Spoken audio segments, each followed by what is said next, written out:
Bonjour, everybody. A very warm welcome to everybody joining us here in Canada and from around the world. Bonjour à toutes et à tous, ici au Canada et à l'international. My name is Cheikh Tidiane Bangoura, président of Africa Study Group. Je suis Cheikh Tidiane Bangoura, président du groupe de réflexion pour l'Afrique au Conseil international du Canada, ici à Ottawa. I would like to begin by acknowledging that we are hosting this meeting from Ottawa on the unceded traditional territory of the Algonquin and national territory. Je tiens à souligner que cette rencontre se tient à partir d'Ottawa, sur le territoire traditionnel non cédé du peuple national Algonquin. Excellencies online, members of the diplomatic and consular corps, dear members of the civil society, dear members of the African and the African diaspora, Africa, dear members of the Africa Study Group and the Canadian International Council, dear members of the media, distinguished guests or background. It is a great pleasure to welcome each of you, both here in the room and online, and to thank you for accepting our invitation. The Africa Study Group addresses a wide range of important themes through its events and discussions. These include strengthening Canada-Africa relations, the role and importance of African diaspora in Canada and in Africa, issues related to African continental free trade area, global health challenges, including COVID and post-COVID dynamics, as well as security and stabilization in Africa as essential conditions for sustainable development. We also engage on topics such as unconstitutional changes of government, the impact of violent extremism and terrorism, governance and security in the Sahel, following the withdrawal of French troops from Mali, climate change, particularly in the context of COPs, and broader issues related to the United Nations, international diplomacy, democracy, and electoral processes in Africa.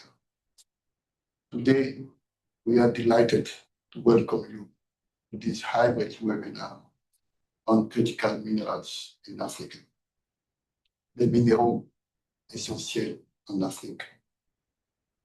Today's webinar is moderated by Dr. Marcia Ballard, Deputy Chair of the Africa Study Group,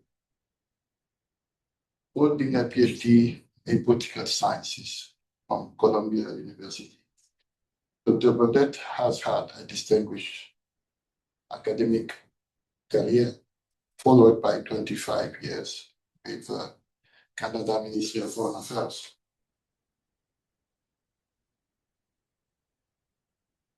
She has a long-standing interest in Africa, particularly Central and Southern Africa. Her book, Zambia, Between Two Worlds, and her scholarly, and her articles have explored Zambia's economic traditions, including the nationalization with copper industry, as well as development in Zimbabwe's agricultural input sector during the 80s and 90s. Without further delay, I now invite Dr. Burdett to take the floor. Sans plus tarder, je cède maintenant la parole à Marcia Burdett. Thank you, Sheikh. Greetings to everyone. Bonjour toutes et tous. My name is Marcia Burdett, and I am, as Sheikh explained, the Deputy Chair of the Africa Study Group. Je m'appelle Marcia Burdett et je suis le vice-président de la groupe de réflexion sur l'Afrique, and I will moderate today's webinar. Thanks to our three panelists for participating in our webinar entitled Critical Minerals in Africa. Dr. Andrew Grant is with us in person for this discussion. Dr. Patience Mususa is attending online from Zambia. And we have a third panelist who, there she is now, just in time. Thank you, Joyce. And Joyce Nyamakunda is online from Zimbabwe. Let me start with a short introduction pointing to the importance of this discussion. The topic of critical minerals has been in the press a lot, as they are essential for a modern economy. They underpin key industries, drive technological innovation, and support vital infrastructure.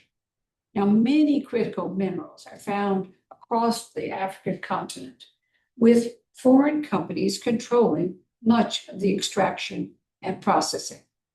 Recently, the US government has pitched a pact called the Agreement on Trade in Critical Minerals to create a trade zone internationally with the plan to reduce reliance, and particularly American reliance, on China for these resources.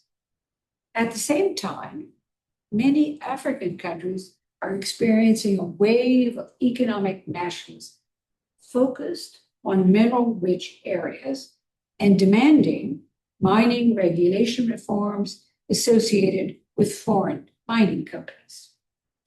Now, for the Canadian front for just a sec, in his speech to the World Economic Forum last November, our Prime Minister, Carney, talked about Canada's need to find new partners in order to maintain its position as a middle power and to deal with the ramifications of difficult political and economic relations with our southern neighbor, the US. Trade deals in Europe and with Asia have been profiled, and in the 2025 G7 leaders meeting, which was held in Canada, Canada set up a critical minerals production alliance intended to help pay for and stabilize critical mineral extraction projects as a supply chain of critical minerals is vulnerable to disruption. So this is sort of the background in general. Today's webinar explores some critical minerals in Central and Southern Africa. Because of the scale and the complexity of the issue, we've asked our speakers to focus on copper in Zambia and the DRC, and on lithium in Zimbabwe, as well as issues of governance of resources in Africa. So let me explain how we'll run our webinar today. We have an hour and a half for the total webinar. First, as soon as I finish with introductory remarks, I will introduce the three panelists in a bit more depth. Each has been asked to speak for approximately 10 to 15 minutes. And after they've spoken, we will turn to a Q&A session for the webinar. For those of you in this conference room, please signal your interest to speak with a raised hand. For those of you online, please write your question in the Zoom, and one of the assistants in this room will help read it out. For all of you, both in person and online, we ask you to make sure that your questions is addressed succinctly to leave time for others. And we are quite happy to have questions in French or in English. So let me introduce the panelists. To my right is Dr. J. Andrew Grant, who is an associate professor in the Department of Political Science at Queen's University in Kingston, Canada. He is a recipient of the Early Researcher Award from the Government of Ontario Government of Ontario's Ministry of Research and Innovation for his work on governance issues in the natural resource sectors. He has an extensive list as a writer and editor. So I'm just going to pick out two books, which I think deal directly with today's discussion. One is The New Approaches to the Governance of Natural Resources, Insights from Africa. And The second book is Corporate Social Responsibility and Canada's Role in Africa's Extractive Sectors. He's conducted field research in Sierra Leone, Ghana, Uganda, Botswana, Namibia, and South Africa. He is a senior fellow with Queen's Center for International Defense Policy, a faculty associate with Queen's Southern Africa Research Center, as well as serving on boards of a range of academic associations. We're very pleased with a busy schedule such as he has, that he's been able to join us today in Ottawa for this discussion. Online, our second speaker will be Dr. Patient Lususa. She is a senior researcher at the Nordic Africa Institute in Sweden. But she's speaking as, if I see I'm correct today, are you speaking from Zambia, Patience? Yes, I am from Lusaka right now. Okay. She's an anthropologist specializing in mining and human settlement in the Central African Copper Belt with a focus on Zambia. Her current work examines Africa's green industrialization agenda alongside the development of mining ecosystems. Patience holds a PhD in social anthropology from the University of Cape Town. She's previously taught there and the Copperbelt University in Zambia in anthropology and architecture. She serves on the editorial boards of the Journal of Southern African Studies and Urban Forum, and she's a co-convener with the Aegis African Urban Dynamics Research Group. Patience is the author of a monograph called There Used to Be Order, Life on the Copper Belt After the Privatization of the Zambian Consolidated Copper Mines, and co-editor, along with Stephen Marr, of the book called DIY, I guess it's Do It Yourself, Urbanism in Africa, Politics and Practice. And our third panelist is from Zimbabwe and involved in very interesting research into lithium and mining communities. Joyce Nyamakunda is the Extractive Program Unit Lead at the Zimbabwe Zimbabwe Environmental Law Organization, coordinating the Research Justice Network Zimbabwe chapter. Her interest is working to ensure that communities enjoy their fair share of the wealth from the extraction of minerals. She is dedicated in promoting better governance and management of natural resources with a strong passion for sustainable development and community empowerment. With years of experience in natural resource management, she has played a pivotal role in fostering inclusive and sustainable practice in natural resources in Zimbabwe. Her career has been shaped by her unwavering commitment to address the interconnected challenges of environmental degradation, socioeconomic inequality, and climate change. She works closely with local communities, civil society organizations, and government stakeholders to promote participatory approaches that enhance natural resource governance, amplify community voices, and ensure equitable sharing of benefit from natural resources. Finally, she is advocating for gender equity in natural resource management, and she particularly is focused on empowering women and marginalized groups to take active roles in mineral resource management, making, and leadership.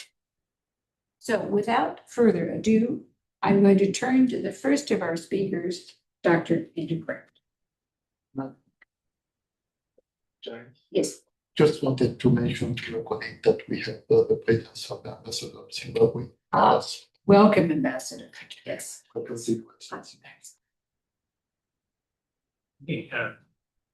Merci Marshall, merci Shay, merci à tout le monde pour nous joindre ici aujourd'hui.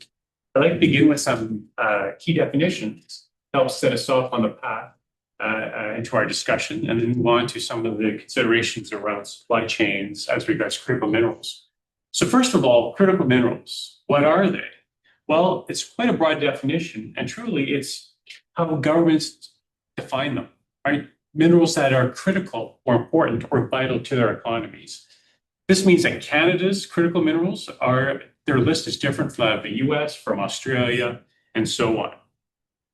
Roughly 20 to 30 of these minerals are considered critical. Sometimes new minerals are added to this list. Gold is often deemed a critical mineral because it does comprise some of the inputs that I'll mention in a few moments. But some of the most prominent critical minerals are copper, cobalt, lithium, manganese, nickel, and graphite. Again, just to mention a few. But again, the ballpark number is somewhere in the 30s. You can also add rare earth elements in that category as well. Now, why are they so important all of a sudden? It seems that we hear about critical minerals all the time. Well, in recent years, critical minerals have been linked to efforts to address climate change, as we see a shift to renewable energy sources. And the shift is sometimes seen as the just energy transition or the green energy transition. Critical minerals are important inputs for solar panels, wind turbines, and batteries, just to name just a few manufactured goods. But importantly, critical minerals have a dual purpose. There are also inputs for defense purposes, such as military aircraft, radar, high-end magnets, and weapon systems. Now, this is key, right? Dual purpose. It's not just about environmental considerations. Now, why would Canada be so interested in critical minerals, or why does it come up so often in recent years in the Canadian context? Well, Canada has significant reserves of critical minerals. A vast majority of global mining firms are either headquartered in Canada or have major offices here in Canada. Canadian stock exchanges lead the world in terms of raising investment for mining, including mining of critical minerals.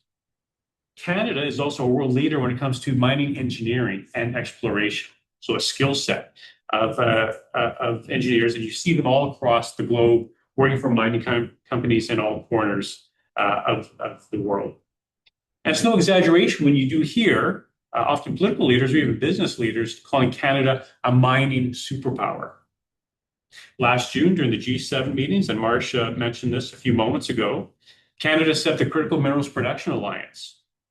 And since that time, Canada signed separate joint declarations with countries like Germany and Australia to collaborate on securing critical mineral supply chains. Last October, there was also what was called the G7 Critical Mineral Action Plan. So this works with the Production Alliance. And Canada's Mining Minister Hodson highlighted more than $20 million to support collaborations with international partners to advance research and development in the critical minerals sector. So even R&D is seeing a boost in terms of focus when it comes to critical minerals. And I've attended panels where there's some interesting technology and innovations in terms of extracting those minerals in a more sustainable fashion, but even on the processing end, either more efficient or less harmful environmentally. Now, again, remember I mentioned the dual purpose, the military or security or national defense implications. So even in the Canadian context, critical minerals have come to the fore. Canada's Defence Production Act speaks to stockpiling critical minerals. Canada is not the only country thinking about stockpiling critical minerals. The US is seeking to do this as well. There are a lot of logistical challenges, however. It's not like oil. It is different, and the different critical minerals, each mineral is slightly different in terms of market forces and actually putting together a stockpile. But there is plans underway to create such stockpiles. So the Canadian context, it's to ensure these supply chains can support national defense, ensure domestic production of critical minerals, but also supply Canada's allies and their defense industries. When it comes to even Arctic sovereignty, this comes into the equation because a lot of Canada's critical minerals are located in the Arctic or in the northern part of many Canadian provinces. And even when it comes to NATO, strengthen the NATO, Canada's been very clear that their critical minerals can help support transatlantic capacity, again, with those critical supply chains for those defense military purposes I mentioned a few moments ago. Now, against this wider set of geopolitics and supply chains, again, what are the links between Canada and Africa? Well, just earlier this year, Prime Minister Mark Carney, his now infamous speech, or famous speech at Davos, underlined that countries of the West in particular, but generally most countries of the globe, can no longer rely on the US to either take the lead or provide leadership for what was once called the rules-based international system. So countries like Canada, therefore, must take the initiative and partner with like-minded states if they want to keep their economies afloat and vibrant, and indeed even the global economy, and help it to thrive. And this includes the critical mineral sector and the supply chains. This also explains the creation of Canada's domestic legislation, Bill C-5. And one of the main purposes of the Bill C-5 is to speed up the approvals for critical minerals in terms of extraction, but also overall development. Anyone who knows anything about the mining sector in general, it does take a long time from exploration to actually mining a particular mineral. And there's good reasons for these long time horizons. Consultation with local communities, in the Canadian context with Indigenous communities, environmental review. These are important timelines, but time is of the essence. Right? So one of the purposes of C-5 is to speed up the approval process and try to avoid some of the repetition. In the Canadian context, our provinces do a lot of permitting. They do the permitting in the natural resource sector. They have a lot of clout in terms of governance, and the federal government does that as well. So rather than have that in succession, have more of a streamlined, combined, so to speak, process for processing and permitting for critical minerals. Just yesterday, Canada announced a new sovereign investment fund, and that also mentioned critical minerals. Right, that's broader than C-5, of course, but that was mentioned. And at the provincial level, provincial jurisdictions are seeking to streamline the permitting process for critical minerals. Ontario, for instance, has taken the lead, but you see this in Quebec and other provinces as well. Now, again, links with Africa. Now, in recent years, Canada has sought to improve its relationships with the African continent, with African countries. It has a new permanent observer mission at the African Union. Its trade commissioners have increased efforts to support Canadian investment in Africa, especially in the mining sector. In other words, Canada's presence in Africa goes beyond a mere handful of high-profile gold mining companies. Canada has long-standing relationships with numerous African countries, and this partner in many different sectors, diplomatically and the like, over many decades. But again, in the contemporary era, again, these considerations around geopolitics have come to the fore, the changing nature of the international system. Now, what will this mean for things that Canada has promoted in the past, like human rights due diligence, good governance, and best practices in mining sectors, again, at home and abroad? Now, that would be the $64,000 question, if we could have an answer to it. Now, myself, I've also visited many mining areas throughout the African continent, and this is part of my scholarly research on critical minerals. However, I'm pleased to now hand off this part of the discussion to my colleagues, to Patience and Joyce, and they're going to draw on their expertise to speak more in detail on Africa's critical minerals sector. Merci beaucoup. Thank you very much. Okay, so Patience, I think you are up next. Thank you, Andrew and Matthias. It's got a good point to get off. So I do research on the Central African Copper Belt, primarily Zambia, and both Zambia and the DRC are Africa's largest copper producers, and also for the DRC, the world's largest cobalt producer, with Zambia tailing some way behind within, but also significant nickel producer as well. And in the last 2 decades, largely from around 2002, 2003, both countries have seen intense mining activity, largely for large-scale copper developments, on the back of growth in Asia, but increasingly, as Andrew mentioned, for green transition minerals, and also amid kind of global security concerns. In the Zambian context, you have some of the largest copper producers are Canadian registered copper mines that account for roughly, just by some estimates, about over 50% of the country's copper production. Though China is very, very present within the kind of like mining value chain, with a large part of the processing and the supply going to China as a kind of key actor. But it's important to kind of preface that Canadian mining dominates the Zambian mining space, because there's oftentimes, you get this news accounts that effectively focus very much on China and a little bit less focus on Canadian mining. Both countries, DR Congo and Zambia, have over 100-year legacy of industrial mining. And increasingly, both countries and Zambia as well are trying to shift away from raw material supply. They increasingly want to move up the minerals value chain to not just export, kind of copper cathodes, but to produce finished goods.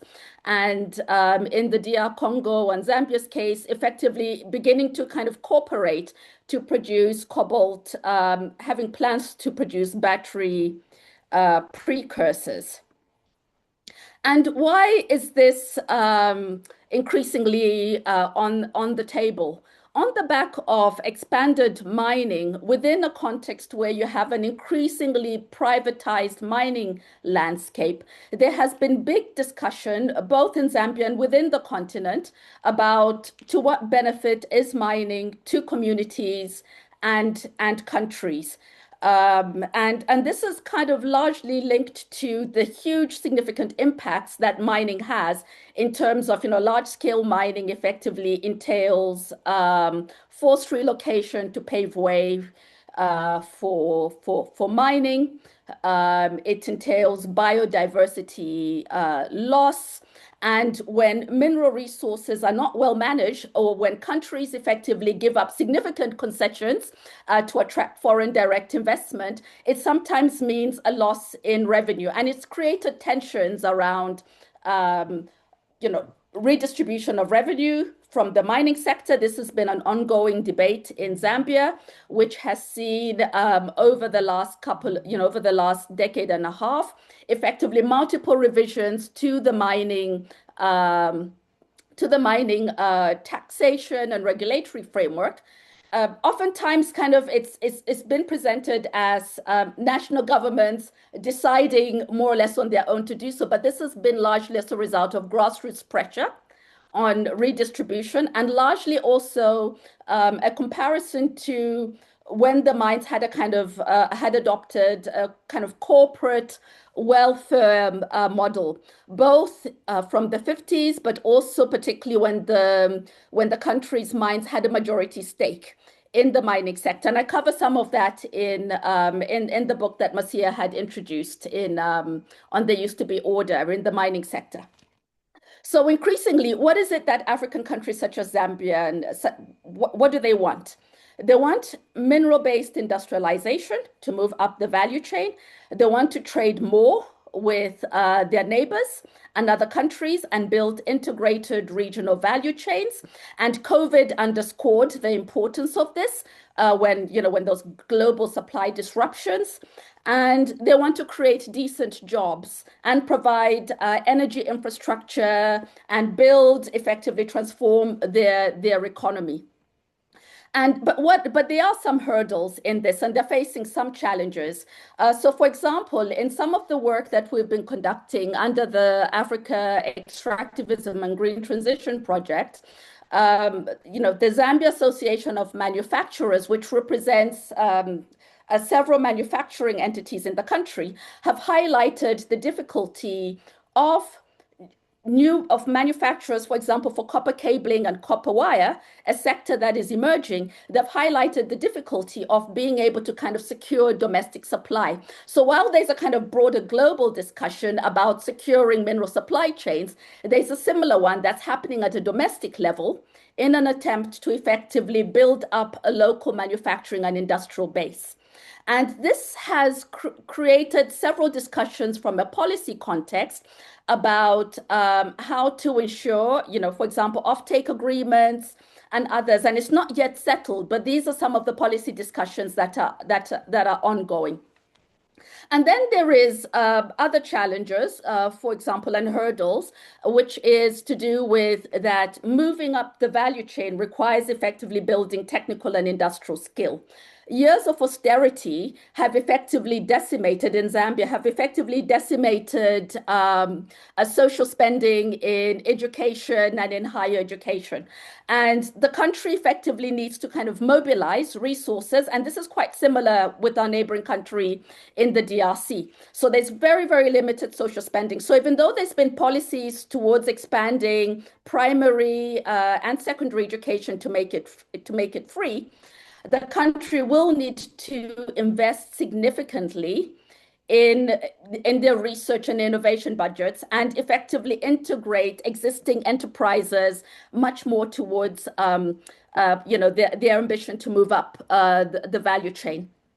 And just to kind of mention the third aspect, which is on navigating complex geopolitics. I won't go too much into other sectors that have been highlighted, such as energy infrastructure.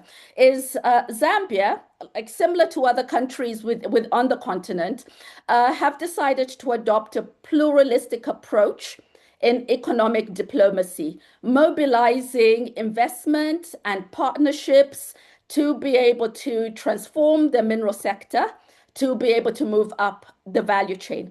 And this has created several challenges of which they attempt to navigate. But at the heart of it, and here I'll end here in terms of where does Canada and other similarly minded countries potentially fit in intersecting with Africa's ambitions to move up the mineral battery value chain, to catalyze, kind of secure supply chains for, to build up energy security, to create decent jobs. They're increasingly looking for long-term partnerships, i.e. not short-term self-interested competitive partnerships, but long-term partnerships. That has emerged quite clearly in several policy discussions across the country. They are looking towards mutual two-way partnerships, fostering equity and mutual recognition of benefits. They oftentimes highlight that they want to kind of move away from, a legacy of colonial extractivism that has characterized their relationship with the rest of the world. And they also, quite crucially, linking into that, want to foster mutual innovation, so people-to-people ties within this as a way of being able to create dialogue rather than kind of one-way conversations, and which is seen as a potential risk within the context of increasing securitization. The reality as it stands right now on the ground, having been to the northwestern province and on the Zambian copper belt, where mining is expanding and new projects are emerging, is that inequality, poverty are there and are at risk of being entrenched. And so the country is effectively, at least in rhetoric, it has to yet to be seen in practice, are effectively trying to mobilize strategic partnerships that are able to kind of achieve the goal of having mining achieve a social economic transformation. And I will stop there and leave some room for discussion later. You've raised lots of really interesting issues, basically, so we'll have a good discussion afterward. And so now we'll move to Joyce as our third participant.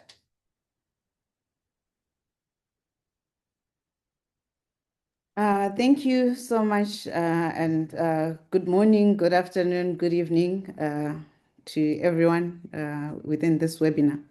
So I'll just speak mainly looking at the Zimbabwe lithium sector. And our first speaker is actually articulated in terms of why lithium matters and everything. But you find that also in as much as there is this rush around the critical minerals, Zimbabwe has actually become also very important within the discussion because Zimbabwe is actually emerged as Africa's leading producer of lithium and also has extracted significant global attention and investment over the past few years. So what we are seeing right here in Zimbabwe, for me, is not really just a mining story, but a broader story about industrial policy, global supply chains, and also the opportunity for African countries to actually be able to position themselves within the energy transition. So lithium in Zimbabwe, you find that it is actually not concentrated in one location, but it is actually spread across several key areas, including Goromonzi, where we actually have what we call Acadia Mine, and also in Masvingo, which is actually the home of Bikita Minerals, one of the very oldest mines. And then also areas such as Puyera, Kamativi, Gwanda, and Shishavani. And you find that most of these areas are actually within the very dry regions of the country. So when we look at actually some of these ownership and investment patterns, I think one key feature that actually stands out clearly is that the sector is heavily influenced mainly by the Chinese investments. And this actually also came out through one of the studies that we did, the mine to market study that actually looked at the value and supply chain of lithium in Zimbabwe as well as beyond Zimbabwe. So the major assets are actually controlled and operated by Chinese companies, including the Zhenjiang Huang Cobalt, which is in Acadia that I mentioned earlier on. We have the Sinomine Resource Group, which is in Bikita. We have the Chengsing Lithium Group, which is in Sabista, and also the Yang Huang Group, which is in Kamativi. So these investments have actually played a very significant role in scaling up in terms of production and bringing capital into the sector. But I think some of the important questions are actually where processing, it shapes mainly where processing is taking place, issues around profits where they are actually realized, and also how much value remains within Zimbabwe. So it actually affects mainly also the country's bargaining power within the global battery value chain. So you find that in response to some of these dynamics, the government of Zimbabwe has actually made a strong policy position that has actually been aimed at increasing local value addition. And one of the significant interventions has actually been the ban on the export of raw lithium and also lithium concentrates. So this ban has actually been in place, but it has actually been lacking in terms of implementation and also monitoring. But recently this year, there has actually been a very strong position to actually be able to monitor and also implement this policy. And the conditions that has actually been put up by government in terms of lifting up this ban were mainly to address some of the challenges that I mentioned earlier on. And these challenges also include issues around environmental degradation, issues around taxation, workers' rights, labor rights. So the ban was going to be lifted up if companies are actually going to commit to some of these issues to address the governance and transparency issues, which has actually also been a very plus in terms of addressing some of the governance challenges that actually have been faced within the country. And one of the most significant interventions has actually been, you find that recently, the intention of this policy is clear, mainly to stop leakages, cap the export of unprocessed minerals, and also to encourage investment within local processing and beneficiation. So this actually reflects a broader move this actually reflects mainly in terms of the ambition to move Zimbabwe from being simply a producer of raw materials to becoming a participant within the industrial production. So the goal is actually mainly to retain value within the country and also create jobs and build the industrial capacity. So one downside about this, we all know every time a policy is made, there is the positive, there is also the negative. Issues of beneficiation is not just a policy decision, but it actually also requires infrastructure, reliable energy, technical skills, financing, and also policy consistency. So without these supporting elements, there's actually a risk that such policies may actually disrupt investment or reduce competitiveness. And what becomes critical, therefore, is how these policies are actually implemented and sequenced over time.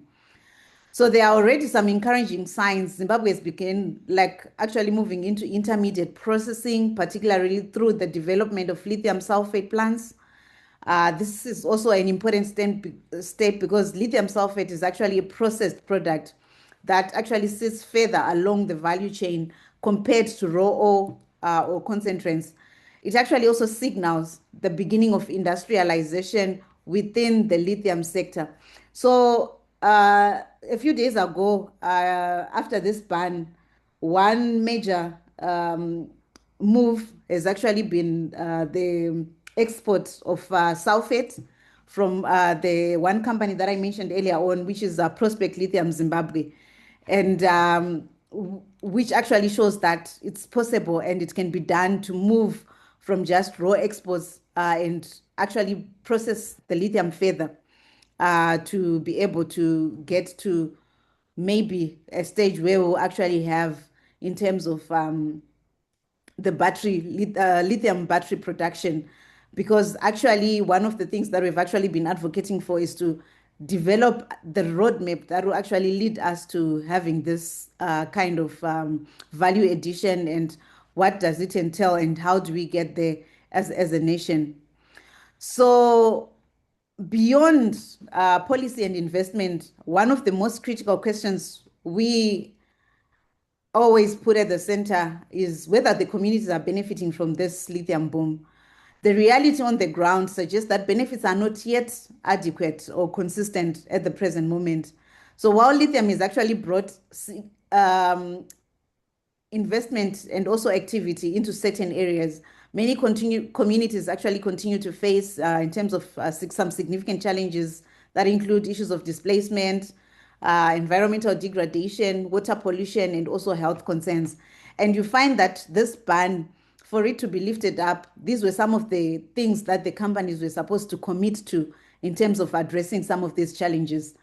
So importantly, some of these aspects are not really experienced equally. We find that women in particular face additional challenges, including limited access to land rights, exclusion in decision-making processes, and also disproportionate social and economic burdens. So in many cases, communities are actually informed about mining after decisions have already been made, rather than actually being meaningfully consulted beforehand. So this actually raises a fundamental issue.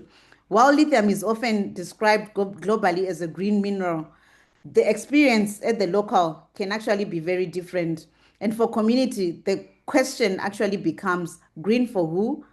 So if the environmental and social governance is actually weak, the benefits of the energy transition may not be actually felt equally. And so this is why governance must be placed at the center of lithium conversation. So it is not just enough to measure success in terms of like the production volumes or export earnings, but success also must be measured in terms of community benefits, environmental protection, transparency, and also accountability. So Zimbabwe's lithium mining sector actually presents both an opportunity and a test. And the opportunity is very clear: to leverage its natural resource to drive industrialization, economic growth, and also development. And we've actually seen how government is actually making efforts to get to this.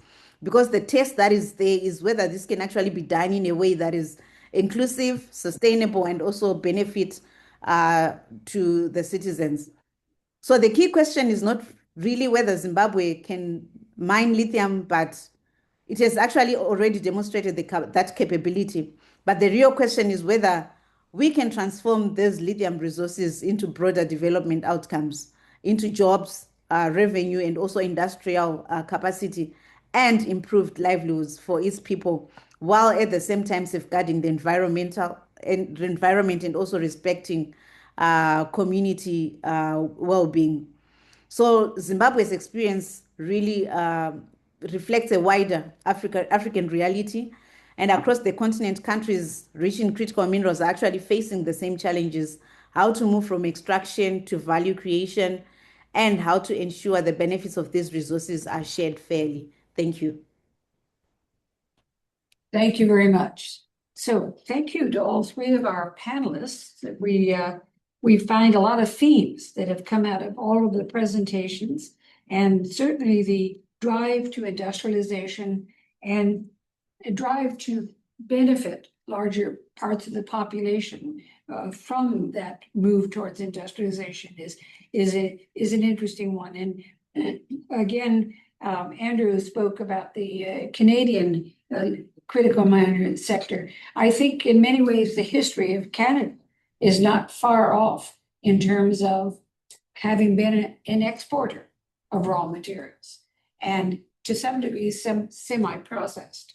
But we haven't really moved down the value chain very far ourselves, although I may be corrected by more recent information than mine is. So there's a lot of echoes, not just from Africa and the situation in Zambia and Zimbabwe and DRC, but also echoes with Canada in terms of these challenges. So I'm going to, first of all, look around the room and see if I don't see any raised hands. So I'm going to put a question in first, and I'll ask whichever one of you feels wants to get into it first, just tell me. I worked in Zambia in the 1970s and did my book on the nationalization of the copper industry. So I've watched the copper industry sort of do this change around in the years. But what I'm thinking about as I'm reading research and lots of things in the press about China, about the US and other parts of the world, interested in the minerals in Africa. It's reminding me a bit of the scramble for Africa, which was the great colonial thing at the end of the 1900s. And now I'm reading about the US government having cut its aid program, but now putting pressures on countries to help to trade aid in those areas, to help American firms get more access and into the minerals. And of course, and I think you're right about sometimes we overplay the role of China, but maybe because of my interest in the Zambian mines, the very strong role of China has come in to the Zambian mining sector. So the question is, how do you see the copper industry and the lithium industry unfolding in the next 20 years? What do you think is going to be the movement forward for these big industrial sectors and growing sectors in these countries? So, can I? Yes. Does it? Okay. All right. Who would like to have a go at that one and address it any way you want? I've got a kind of a big question there, but I think it's an important one. What's the way ahead for these sectors? Patience, can I try you? Can you give me the Zambian angle? Yeah, so it could go in a variety of directions. There is increased civil society mobilization, also in particular, also from the areas where expanded mining is occurring, to push the state towards leveraging better benefits. And in the Zambian case, as a result of having had a history where the state corporates quite clearly were able to leverage benefits for social spending, housing, education, and health, within the context of competitive geopolitics, the question that keeps emerging among several people that I've spoken to in the Zambian context is whether the Zambian state is able to think big, to be able to deliver a big developmental agenda to improve the lives of its people, be it harnessing better mineral revenue or industrializing to add value within an integrated continental framework. And I think that politics, and in particular social pressure, is increasingly going to drive African countries, Zambia included, DRC, and others, which has huge economic, like mineral weight, to leverage much more, especially if the global security situation deteriorates. The challenge, of course, will be, and I think this is where the current context differs a little bit from the kind of immediate kind of post-colonial, post-independence period. You have many more Africans. You have much more global Africa, I would say, and I think that a kind of clear. You also have a kind of clear continental agenda where there's initial steps right now, but I think it will increasingly drive to push towards positioning Africa's position better. So it's less of it's a much more active a partner. So to be kind of like two steps forward and maybe one step back. Okay. Joyce, do you want to weigh in on this from the Zimbabwe front, the future for the industry there?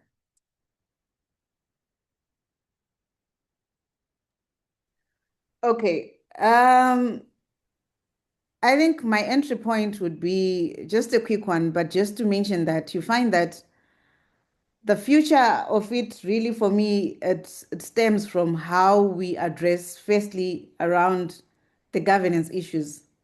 So we once had the diamond boom, we once had the gold, platinum. Now we're talking about lithium.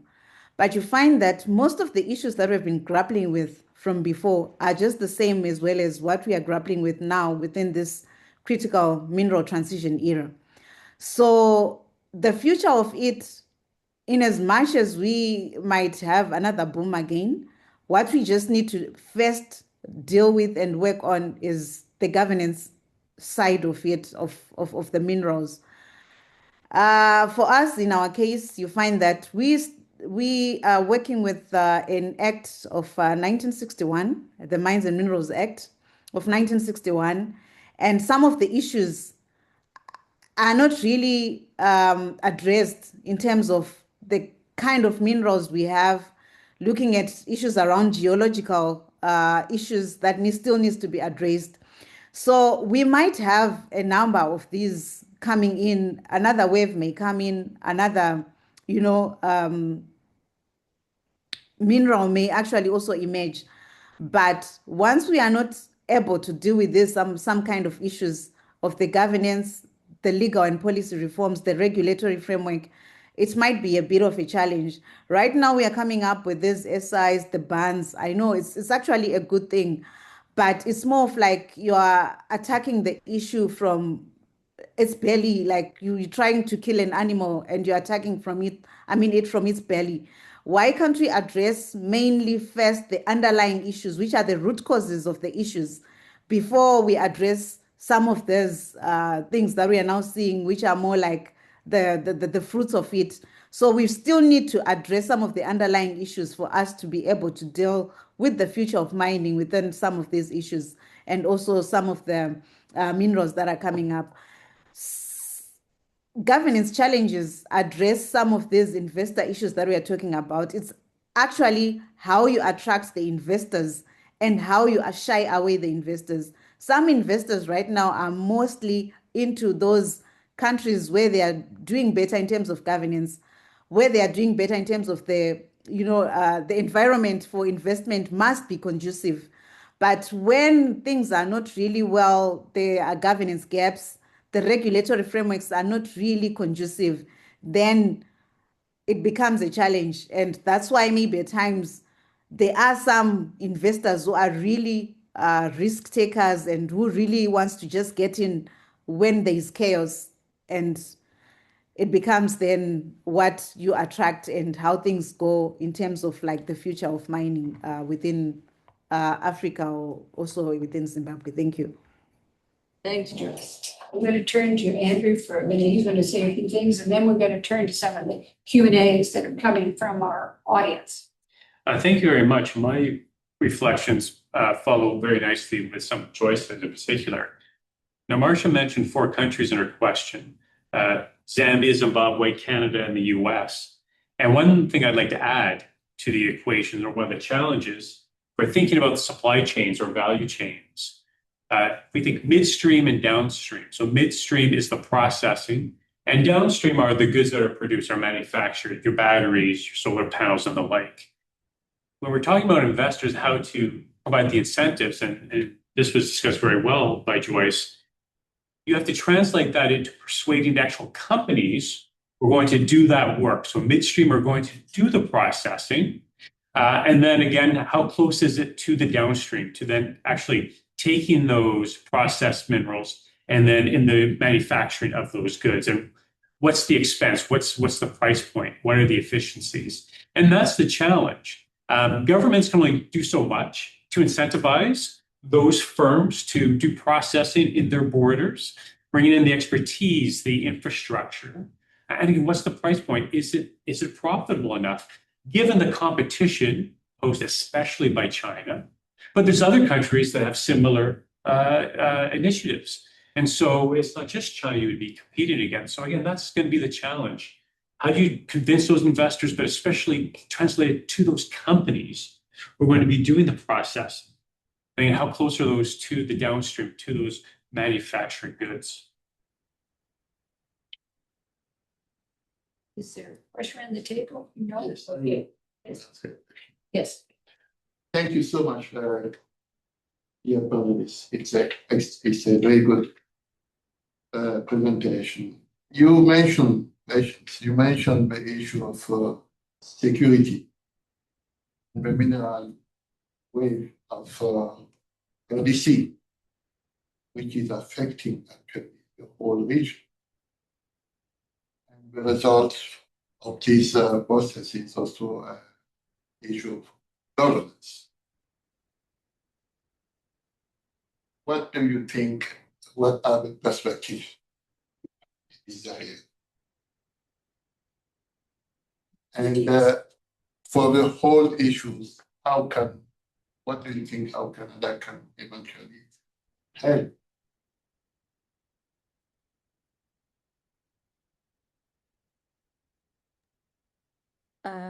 Thank you. I'll respond to that, and also, also kind of touch on some of the other questions that have emerged. So it's important to note, as very much like in Joyce's presentation in Zimbabwe, where you have begun to see, kind of lithium processing. In the last, I would say, kind of half a decade, actually, in Zambia, you've seen the emergence of kind of copper, wire, and cabling companies. 9 of them emerged quite, not just the kind of old established Zambia metal fabricators. And this is also kind of, and this investment in copper cabling has largely been drawn from China and India, and also from within the region. And so what we're beginning to see is effectively that the actors who are a little bit more flexible and adaptable in moving up to much more kind of, finished products and goods are increasingly tending to be China, India, and South Africa. And it's more likely that emerging economic actors will begin to play a significant role and are already a factor within this. And it's not just kind of China or the US, it's a range of other actors, counting also kind of established mining countries such as Canada and others. And so if one looks at where the gaps are, within the kind of African regional context, is that, well, for example, the Southern African Development Community has an industrialization strategy and also has plans to develop kind of much more spatial development corridors that integrate the region, not just to be kind of extractive, responding to also some of the questions online. There's a real opportunity within the region for coordinated planning, not just at kind of top central level, but literally looking at municipal regional development, kind of cross-regional, to see where the synergies and sectors are to be able to kind of bolster African supply and security. And this is quite key because what the situation in Iran and the blockade there highlights, and also what COVID highlighted, is the significant vulnerability that the continent has to disruption of supply chains, in particular for finished manufactured goods. Where will it get its electrical cabling for energy? How will it manufacture, for pharmaceutical products and a wide range of goods? So a concerted effort to build manufacturing capacity, push very much for that, and use collective bargaining to do that, I think will be absolutely key to that. And that has emerged several times. And that is where strategic partnerships come in longer term. And African countries have bargaining power and they have bargaining room. It's not, I would argue to say that it's not doom and gloom because signs are already visible on the ground when one visits some of these regions.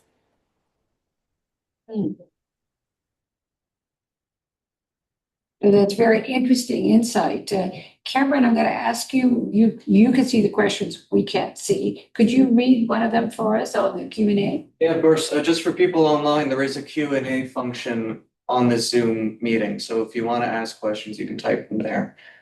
So the first question is about how the US and China mobilize development, in quotations, to aid their access to Africa's critical minerals, and how two railway projects, the Lobito and Tazara railway projects, impact Africa's attempts at mineral-led industrialization in the context of the African Continental Free Trade Agreement. Okay, great. So the railroads come in, and it's interesting to hear the Benguela Railroad being mentioned again after so many years of silence on that topic. And do you feel at all? No?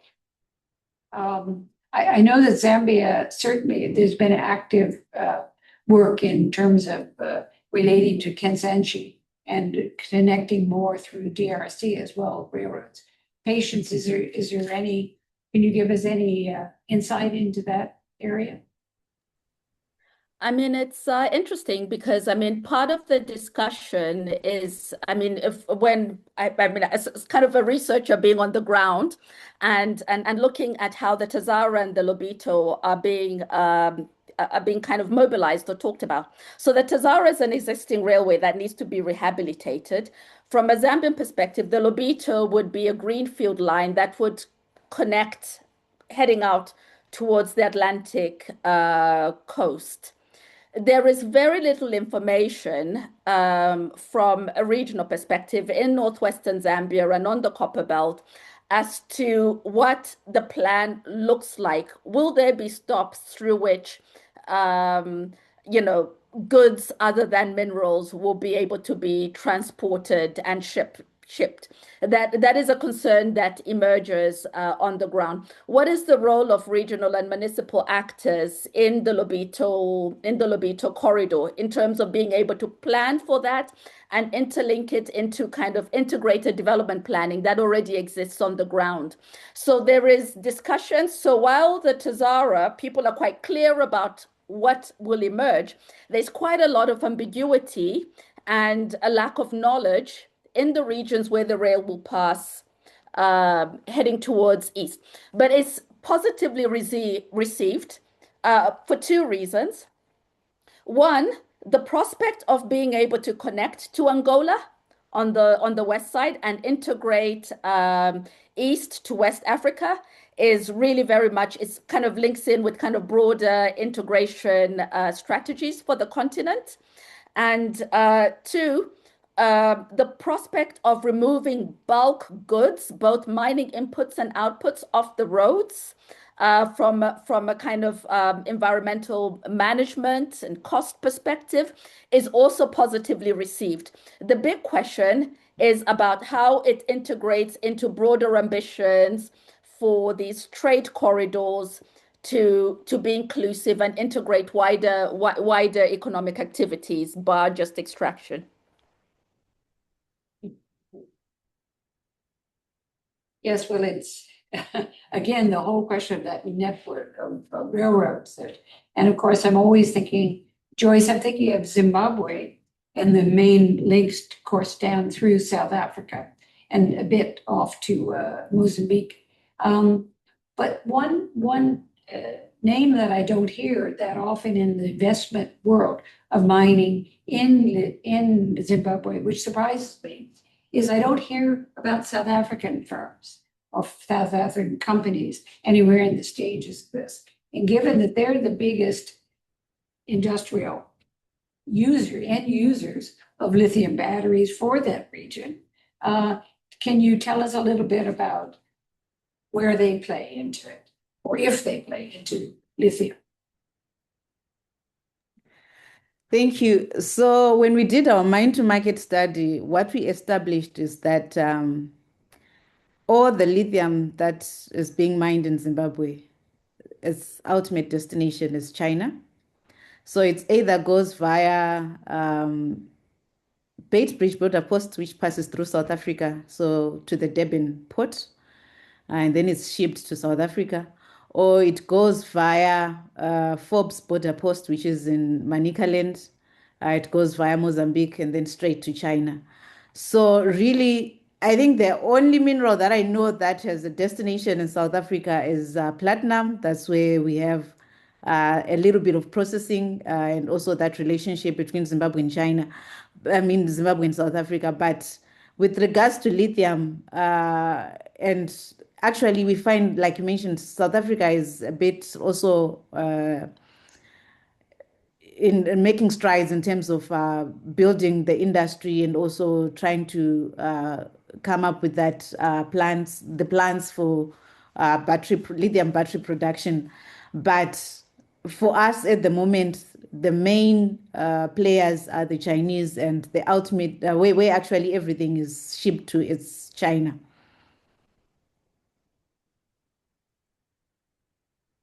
Chairman, is there another question up there? Yeah, so the second question is, how is Canada's approach different from China's approach because of the backlash of resources not benefiting local communities? So how is Canada different? Yeah, that's a great question. And in my own field work on the ground, I've received answers to this from local community members living in African mining areas. And so, and this on the flip side, you hear this from Canadian mining firms as well, in different perspectives. On the Canadian mining firm side, at least when you speak to management personnel, they will say that they do feel compelled and they do want to uphold human rights due diligence. They want to have engagement with local communities. They feel that they do. That's their perspective, that they do. On the local community side in Africa, I do see some indirect confirmation of this. What they do, however, in terms of local communities, is make a huge distinction when it comes to interacting with Chinese mining firms. If you have an issue or a problem, and you go to see management at a Chinese mining firm, you may not get much engagement. That's the general response I've received. Whereas if it's a Canadian or other Western mining firm, it seems that management will seemingly, right, at least seemingly, take your concerns seriously and will try to an extent to address them. Now, whether this happens actually on the ground is of course for debate. There's intentions and there's what actually happens. But you do see that distinction, and it speaks to different ways in which you could even say that Canadian mining firms have some responsibility not only to Canadian domestic legislation, but also responding to their stakeholders, their shareholders rather. There tends to be, in more recent years, more of a desire for responsive governance, to have better practices. Again, whether that translate on the ground in 2026, again, that is open to debate, but I have seen that, I have heard that. And so those are some important distinctions. So yes, thank you very much for that question. Yes, question over here. Thank you, everyone. I do have a question that is related to what you were saying, Andrea. So I work with indigenous communities in Canada, and most of the times the narrative is always that companies, oil and gas, but also mining companies, they come, they give us, training, jobs, some kind of opportunities, but then they leave, right? And the main issue is that there is no tangible benefits in the long term for communities, right? So my question is, what does it take to have these tangible benefits? Is it more planning? Is it more governance, transparency? I mean, how can we see something more tangible in the long run?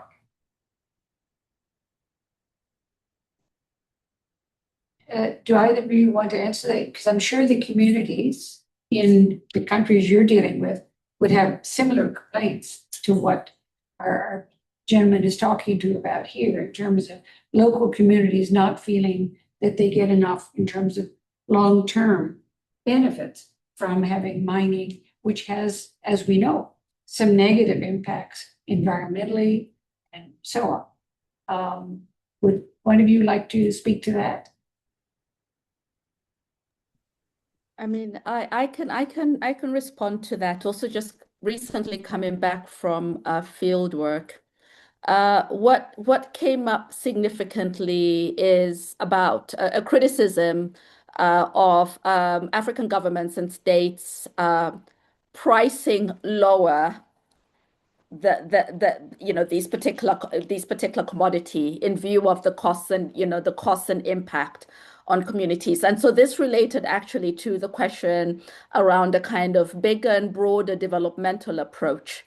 So the question that was increasingly and it's a very political question, and I think will put a lot of pressure, especially on kind of on democratic governments. Is that mining and expanded mining is going to be less likely to occur, and mining corporations will have less of a social license to operate, and governments will be hard pressed to have it go ahead because of civil society, political pressure from the ground. And they say effectively that if, for example, if I give example of the Zambian copper belt in northwestern, and somebody gave a good example, is that if people saw related decent jobs, expanded education, healthcare, and effectively a kind of big developmental approach, they would kind of effectively look at that as a potential cost that, that they could take. But in the absence of that, they increasingly see it as the state selling their people out to effectively subsidize the rest of the world. Mm-hmm. And I think that that's increasingly the cost, because as countries effectively and corporations in particular leverage taxation benefits and major subsidies in this area, in the argument to say that mining is a long-term costly business with very little to show for it, in countries that have electoral politics, it's quite likely that there will be protracted, mining companies and exploration companies will face a longer period and a longer time to reach, in being able to develop new mines. I mean, I think it's the same issue in many ways in Canada, in terms of the current Canadian government is trying to speed up all sorts of processing, and in many ways steps in taking in terms of getting permits and so on for different, and that does compete with areas of local peoples and indigenous people feeling they are not consulted in this or not adequately consulted. And one of the features in Canada is that the process does get slowed down. And you're also saying basically in countries in Africa and the two you're looking at, with electoral processes, this will open it up to slowing down the process of investment, if I understand you right. And my patients said I got it right? Yes. Yeah. And it's, yeah, Just to weigh in on the original question as well, and I'll put on the hat. I'm a mining company, and this is a composite of interviews I've conducted, and often I'll ask almost identical question in the Canadian context, but it's applicable to the African context and other parts of the global South. Even though there's in more contemporary era discussion of partnership, job opportunities, even providing subcontracts to, in this case, indigenous companies, because a mine needs a lot of support. It could be security, it could be food, it could be janitorial staff, but it could be higher end positions too, like accounting, PR, and there's often like a promise of some jobs. It seems in more recent years, often sometimes those jobs do come through. And your question is, well, what happens after the mine is done? Because the mine will end. The mining will end, it will be not profitable, but the resource will be all extracted. And the mining companies will say, well, not only these partnerships, but might be a new road that's built. Maybe as a result, maybe a health clinic or infrastructure. Maybe the infrastructure will stay behind, but at what time? It could be 20 or 30 years on, it could be outdated. If you need support for other positions, employment positions, if the mining company leaves, what happens to the local community? Because again, having used to that income coming in and out, and again, those positions, what happens? And that's the challenge. Right? The companies will say, well, we're going to provide those inputs and let's hope that will boost and we'll have spin-offs that will provide something. But again, what happens when the mine ends? Or sometimes the mining ends abruptly. That's not always after 10 or 15 or 20 years. It could end quite abruptly. And again, similarly, we see this in the African context where there's, depending on the mine, this set of promises and companies will always be good on it, or there's a change of ownership for the mining company. Will the new company or the new partnership make good on those promises? Sometimes they do, sometimes they don't. And so those are some of the insights along those lines. Excellent question, Tom. Cameron, is there another question up there? Yeah, so this question is an amalgamation of several. So the first part is on trade. So are critical and strategic minerals from Africa fairly traded in general, or some minerals more so than others? And would it be reasonable to link knowledge transfer in mining to other level or volume transfers? Second part deals with distributional effects. What happens when the world is done mining Africa's critical minerals, and who's likely to be richer or poorer? Okay. So the first one is on the trade issue of the value of the critical minerals. That it essentially, Cameron? Yeah, whether they are fairly traded. Fairly traded. Okay, that's a good question. Okay, let's look. I mean, I guess to some degree, lithium, it's hard to say because it's not necessarily traded so much as the Chinese domination of the value of it. But maybe I'm not understanding the larger world lithium scene. Either of you want to go in on this? Are they getting a fair value for the minerals that they're extracting?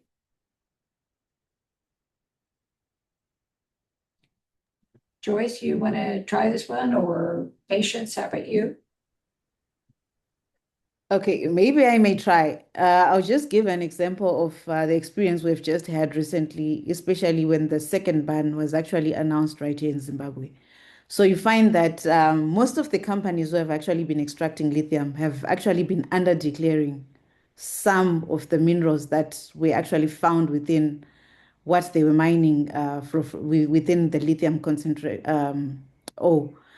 So government actually discovered that a lot was going out in the name of lithium ore, but they were actually more in terms of other minerals that were being found within this ore. So it's more like it comes back again to issues around the geology, because most of the African countries do not really understand or know in terms of how much they have, in terms of the reserves, the kind of minerals that they have. Even when we did the study, the mine to market study, we also realized in terms of the loopholes, like when the lithium is being exported, at the border, most of the institutions that actually man in terms of the exports of lithium did not understand in terms of if they are able to tell what is being transported in this truck.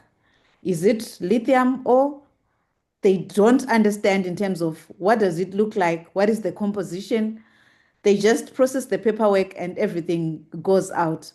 So this is actually some of the loopholes and gaps that we actually realized, and which are also now being tried, the government trying to address with the ban. So you find the challenge mainly is about understanding that geology and also what we have in terms of the minerals and what does it entail, especially for the institutions, which is really a challenge in terms of understanding some of these minerals.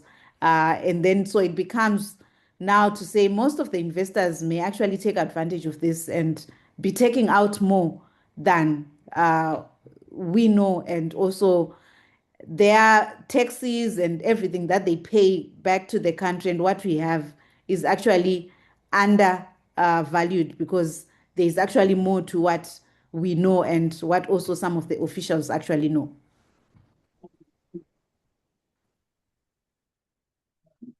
Patients on the Zambian side, any perspective on this, value, getting full proper value or right value for the export? I'm not a trade expert, so but there's been several over the last decade or so. There's been a push for fairer taxes and benefits to redistribute, allegations of trade misinvoicing, and similar concerns to what Joyce has mentioned. And that's also kind of one of the issues that comes up in terms of expanding refining to kind of battery grade minerals as a way to kind of get the full value of other minerals that are mined along, that form part of the mineralization of copper mining, for example, where you get copper, nickel mining, and gold. And also there's discussions, and there has been ongoing discussions around that. As to the last bit, well, what happens when mining ends?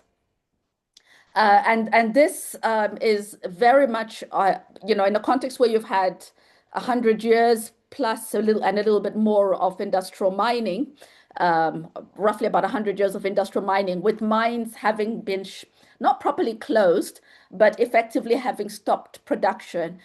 People increasingly ask to say, well, what is there to show for it? What institutions, what services, what other industries have emerged alongside it?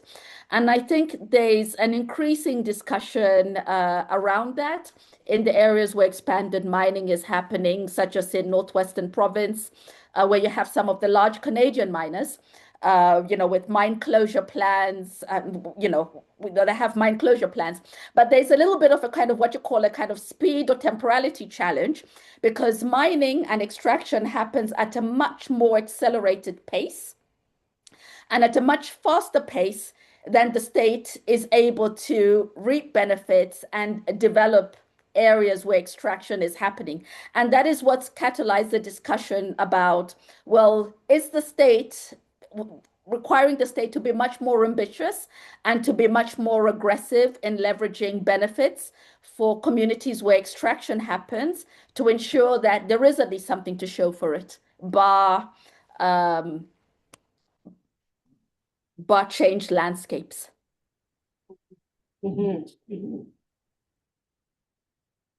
A great question, or complex set of questions. And I mean, we may find it surprising, or perhaps not. There's at least 24 global governance initiatives on critical minerals in different ways. Some of them are specific, so it might be around fair trade, around cobalt. If we consider gold a critical mineral, there's one on gold. You can add tin, aluminum. So some of them are very specific. And then others are more broadly to the mining sector that covers some critical minerals. Yeah, you might have significant large mining companies are a member of some of these initiatives, a number of governments, and even some have civil society groups who participate and form part of the governance arrangement. Now, the question is, do these truly work? Are they effective? Will they promote the wider beneficiation for Africa in short term and long term. Right? And that's what's unclear. On the one hand, in terms of benefits, they often try to promote transparency.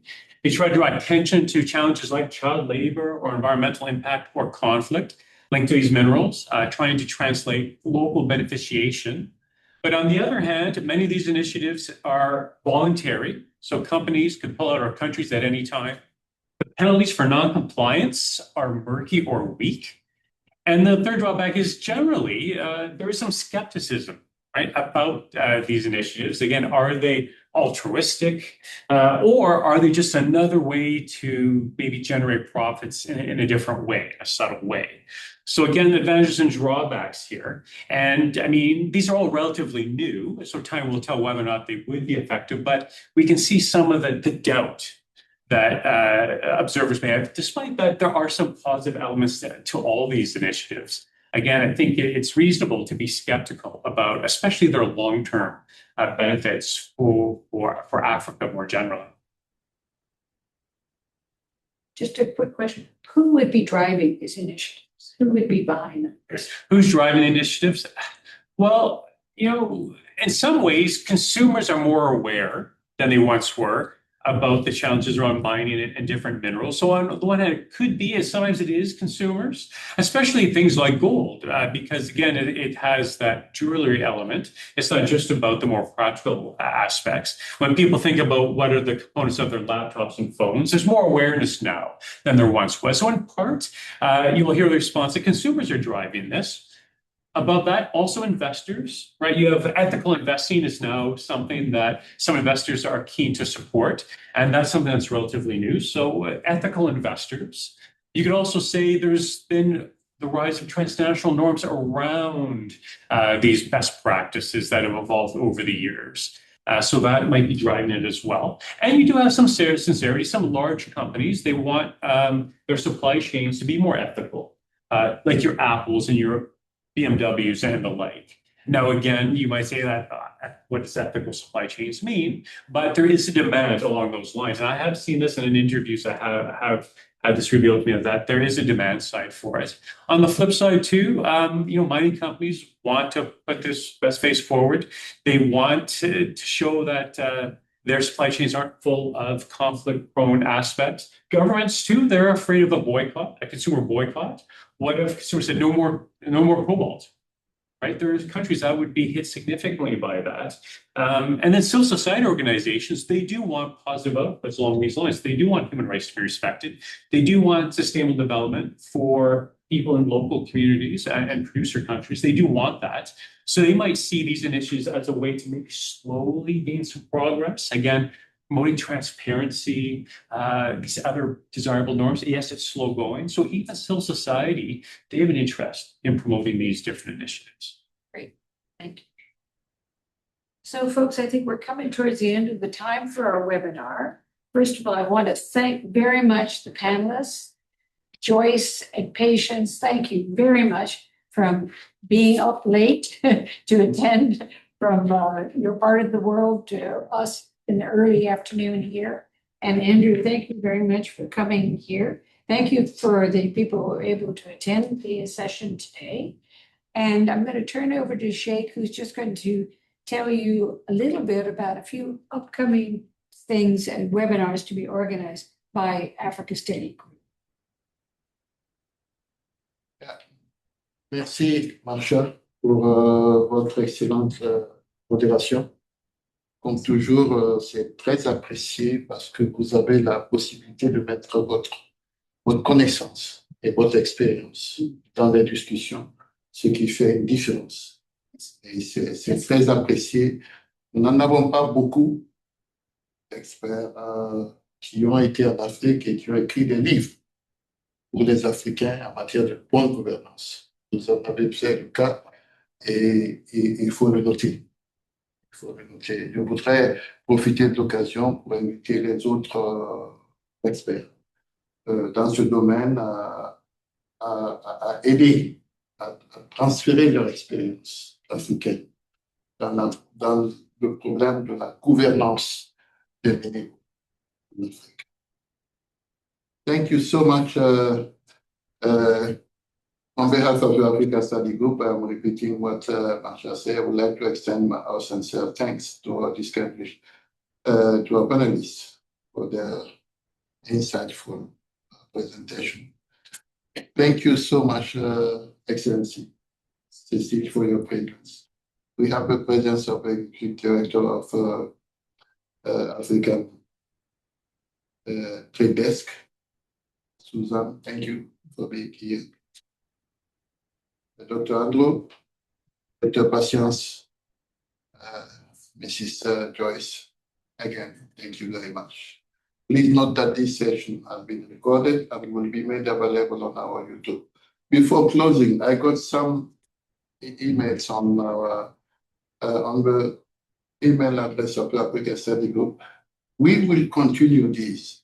We got a lot of questions asking us to continue this discussion in the direction we are taking it, not in the commercial and trade direction, but in a practical way, especially attacking the issue of governance and how the African population can benefit from their own resources, because that's the point that is similar to your question. That's the experience that we can maybe get from the Canadian network, how this has been resolved here. And that could be very useful in Canada. And I can assure you, we will continue this discussion, but as you know, we have 55 countries, and Africa has a mineral wealth in the world. We will try to subdivide it. And the email I received was saying, do you know, we would like to remind you, Sheikh, that we have minerals in West Africa. Of course, I know that we have minerals. Believe me, I know that I am originally from West Africa. And we will attack the situation in Mozambique. We will talk about Simandou project in Guinea. We'll talk about Niger and many other issues. But we will talk also about the nexus between economic development and security and the governance responsibility of African countries. Those are linked. We will talk about this issue. I would like to thank you very much again, and I will grand merci à professeur Teddy qui n'est pas là, mais qui est notre hôte ici. Our next Africa Study Group event is scheduled for May 18th on the theme of understanding again the Sahel. And we will try to talk about what is happening right now in Mali, what is happening in the Sahel, and what is the connection, all those things with the whole security issue in Africa and in the world. We believe that when it comes to peace, peace doesn't need a visa. So security issues are universal issues. Human rights issues are universal issues. So they are interconnected. If the peace is in danger in Africa, then peace is in danger everywhere. And we will talk about it and in that context. Please bring us to the end of today's session. Thank you very much, Joyce and Patience. I hope you have a nice evening, and please go to bed now. And thank you very much for accepting to stay that long and to discuss with us. Thank you. Thank you. Merci. Okay.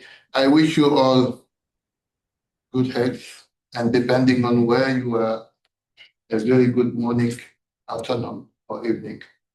Merci beaucoup et à bientôt. Au revoir.